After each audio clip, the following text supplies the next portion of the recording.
Welcome back to His Perfect Image podcast. Today, in the Hebrew Word series, in episode 61, we will talk about the Hebrew word Talmid.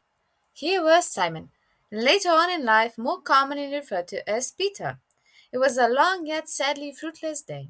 As any other morning, he set out his sails for fish to catch. But lately, the catches have been coming up empty. His hope for a better day seemed all but lost, until a very strange man approached the shore. Yeshua came to Peter while he was cleaning the nets and entered his boat. That day was an appointed day for Peter. After Yeshua gave his sermon, he told Peter to set out and cast the nets again. The day's efforts were not lost after all. But Yeshua was not done yet. He called Peter to follow him, for he was to become a fisher of men. Peter answered the call by leaving everything he knew behind, even his life. He became Yeshua's disciple. To be a disciple of Yeshua is not easy. It took the original 12 disciples leaving behind everything they knew to become one. It is no different for us today.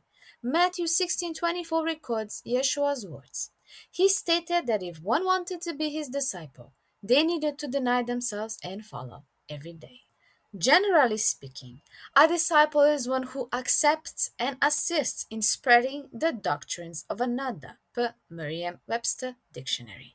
Cambridge Dictionary, on the other hand, says that a disciple is a person who believes in the ideas and principles of someone famous and tries to live the way that person does or did. But biblical definitions, a disciple is a scholar, sometimes applied to the followers of John the Baptist. The word was also sometimes applied to the Pharisees, the followers of the Pharisees, but principally to the followers of Christ. Four attributes were appointed to a true believer of Yeshua: believe in his doctrine, resting on his sacrifice, imbibing his spirit, and imitating his example. The Hebrew word for disciple is Talmid, plural Talmidim. In ancient Israel, only rabbis with smicha were permitted to have Talmidim. Talmidim are also called the ones who sit at the feet of the rabbis. The whole point of a disciple was that they would live exactly like the rabbi. It was common for a rabbi to be approached by a disciple who desired to be taught by him.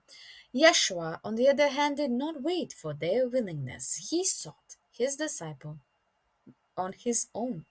Yeshua saw their hearts, found them unqualified, and chose to look past it to see the potential in them and who they could become. Yeshua was also the only one alongside Rabbi Akiva who permitted women to be disciples. When it was stated that Mary was sitting at his feet, it was alluded to her being a disciple of his, and there were 6 of them in total. That will be all for today. You are free to come to the blog to read more. I hope the Lord blesses us all. Until next time, Shalom.